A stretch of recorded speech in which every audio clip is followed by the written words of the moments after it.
Why should the US care about a war in some country like Ukraine? Nowadays, several countries have political, economic, cultural, or military, including nuclear, superiority over others. The United Kingdom, France, China, and Russia can be considered regional superpowers. There may be others, like India, Turkey, Germany, etc. However, there is only one global superpower – the United States. Why the US, and only the US? The main characteristic that defines a superpower is mastery of 7 dimensions of state power: geography, population, economy, resources, armed forces, diplomacy, and national identity.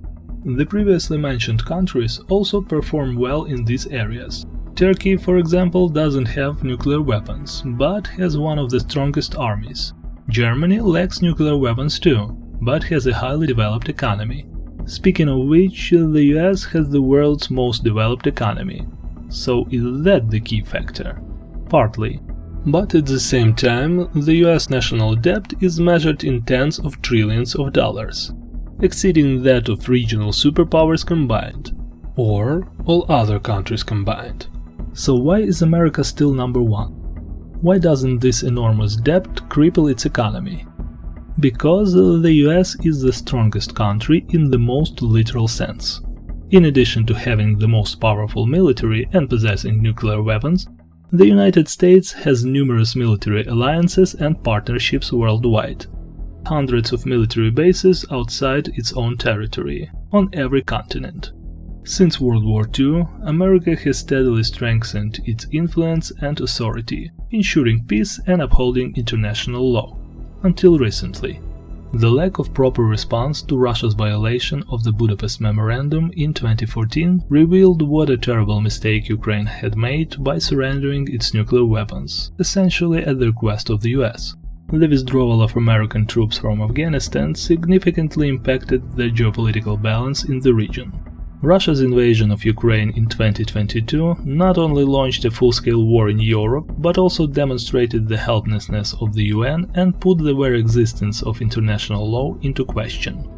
Iran's proxy, the terrorist organization Hamas, dared to carry out its so-called Operation Flood, launching thousands of missiles from Gaza, while up to 3,000 militants infiltrated southern Israel.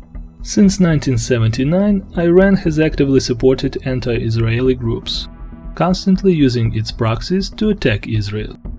However, in April 2024, Iran directly launched a missile strike on Israel for the first time, firing hundreds of cruise missiles and drones. Yes, the United States and its allies shut down nearly all of those missiles. And the US Defense Secretary Lloyd Austin stated that Israel could count on America's full support.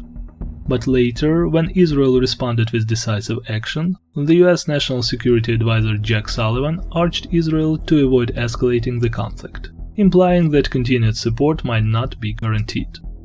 A domino effect is unfolding. One event leads to another. A weak response to aggressors emboldens them and serves as an example for others to follow. What happens if Russia gets what it wants and Kiev capitulates? Will this embolden China to seize Taiwan? Will Russia, after absorbing Ukraine and Belarus, march farther west? Will North Korea decide it's time to liberate South Korea? Will Iran redraw borders in the Middle East? And won't the multi-trillion-dollar debt become a factor if it becomes clear that the United States is no longer a guarantor of international law and cannot ensure peace? These are rhetorical questions with only one answer. The United States cannot afford to let Ukraine lose, because if it does, making America great again will no longer be an option. Unfortunately, judging from his statements, it looks like Donald Trump doesn't think this is such a big deal.